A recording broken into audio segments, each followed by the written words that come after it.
Hello everyone, welcome back to our channel. So வாங்க கொஸ்டினோட சொல்யூஷன்ஸை பார்க்கலாம்.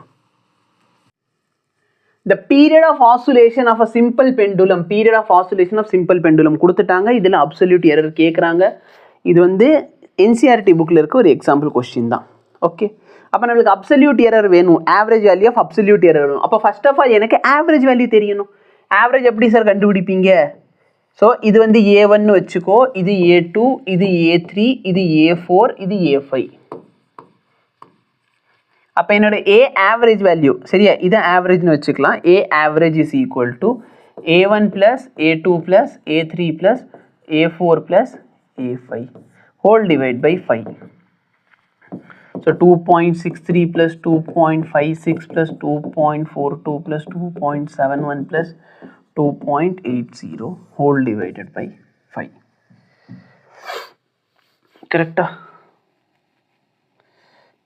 13 6 13 plus நான் ஏதோ கணக்கு போட்டிக்கிட்டு இருக்கேன், நான் கடைசியில் ஆட் பண்ணி கொண்டு வந்துடுறேன். 13 ப்ளஸ் ஒரு 6 19. ஓகே, ப்ளஸ் ஒரு 30. 8 போயிடுச்சுன்னா இங்கே 21 8 போயிடுச்சுன்னா திரும்பி ஒரு 13. So 19 13 9 plus 3 carry 1 3 62. கரெக்டா? 2.5 2.5னா 12.5.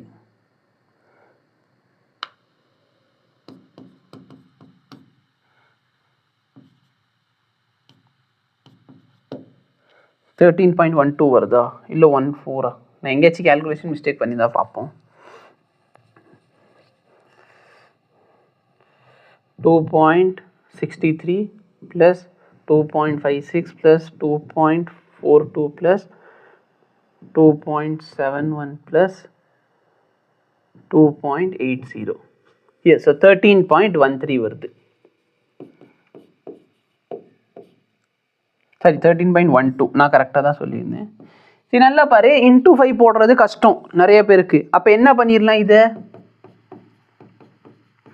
இன்டூ 2/10 போடலாமா? இதை சிம்பிளிஃபை பண்ணனா 26.24/10. ஸோ 2.624. நல்லா பாரு, ஆன்சர் இல்லாமல் 2 டெசிமலில் இருக்குது. அப்போ இதை சிம்பிளிஃபை பண்ணால் 2.62 மட்டும் வச்சுக்கோங்க. சரியா? ஒரு சிக்னிஃபிகண்ட் ஃபிகரை நம்ம மறந்தாச்சு.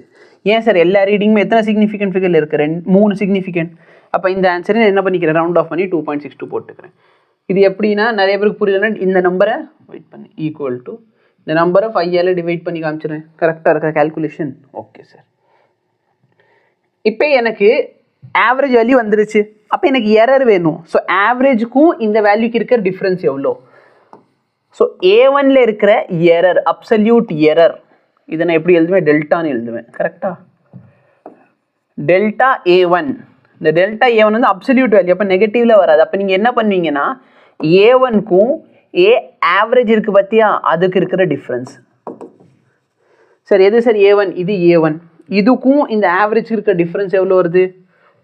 2.63 மைனஸ் 2.62 0.01. 2.56 ஒரு தடவை எழுதுவாங்க. Delta A2, delta A3, delta A4. If I am not wrong, இந்த கொஸ்டினோட ஆன்சர் வந்து 0.11 வரும்னு நினைக்கிறேன். ஏன்னா சேம் கொஸ்டின் நம்பரை மாற்றாமல் நீட்லேயும் கேட்டிருக்காங்க, நம்ம CBSE புக்கில் இருக்குது. ஸோ அதனால் எக்ஸாம்பிள் கொஸ்டின் எல்லாத்தையும் ஒரு தடவை கண்டிப்பாக நீங்கள் ப்ராக்டிஸ் பண்ணி வச்சுக்கிறது நல்லது. ஏன் சார்? ஏன்னா எக்ஸாம்பிள் கொஸ்டின் வந்து டைரெக்டாக கேட்குறதுக்கான வாய்ப்புகள் இருக்கும். ஸோ 2.56 2.42 7180.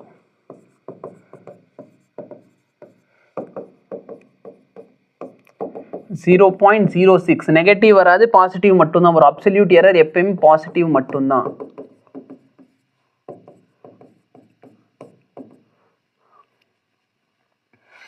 .09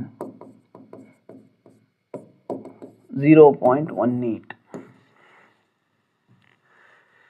18 ஓட 1 சேர்த்து இது 2 சேர்த்தா 10 ஆயிருமா? இது 24 30 54 0.54. ஓகே சரி, எப்படின்னா எல்லாத்தையும் ஆட் பண்ணுறேன். 0.01 plus 0.06 plus 0.20 plus 0.09 plus 0.18 0.54 வருது. அப்போ நல்லா பாரு, எனக்கு ஆவரேஜ் வேல்யூ வேணும் சார். டெல்டா ஏவோட ஆவரேஜ் வேணும்னா இந்த எல்லா ரீடிங்கை ஆட் பண்ணுறோம்.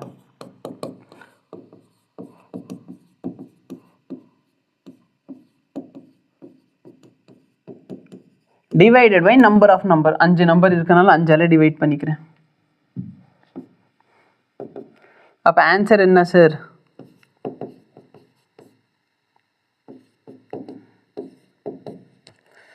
54 2ஆல் மல்லியான 108. அப்போ இதான் ஆன்சர். சரி, எப்படி அகைன் காமிச்சிடுறேன். சிம்மா 5ஆல் மல்டிப்ளை பண்ண தெரியாது, டிவைட் பண்ண தெரியாதுன்னா 2ஆல் மல்டிப்ளை பண்ணி 10ஆல் டிவைட் பண்ணுறது ஈஸி. அப்போ 0.54 இருக்குது, 0.54 54 இருக்குது. 54 2ஆல் மல்டினா 108. 108 10ஆல் டிவைட் பண்ணிக்கிறேன். ஸோ 0.54 டிவைட் பை 5 வந்துருச்சா? இதை நம்ம ஒரு டெசிமல் எழுதணும்னா 0.11. ஸோ 2 டெசிமல் பிளேஸில் ரவுண்ட் ஆஃப் பண்ணியிருக்கோம். ஸோ எரர் எவ்வளோ சார்? 0.11 செகண்ட்ஸ். ஓகே, இப்போ நீங்கள் பார்த்த சொல்யூஷனை பெரிய லாங் வீடியோலேருந்து நாங்கள் கிளிப்பாக எடுத்து போட்டிருப்போம். ஸோ மேபி உங்களுக்கு புரியல அப்படின்னா எங்களுக்கு கமெண்ட் பண்ணுங்கள். நாங்கள் கண்டிப்பாக இந்த வீடியோக்கு ஒரு டெடிகேட்டான சொல்யூஷனும் கொடுக்குறோம். ஓகேவா? இல்லை புரிஞ்சிடுச்சுன்னா வீடியோவை லைக் பண்ணுங்கள், மற்றவங்களுக்கும் ஷேர் பண்ண முடிஞ்சால் ஷேர் பண்ணுங்கள். தேங்க்யூ.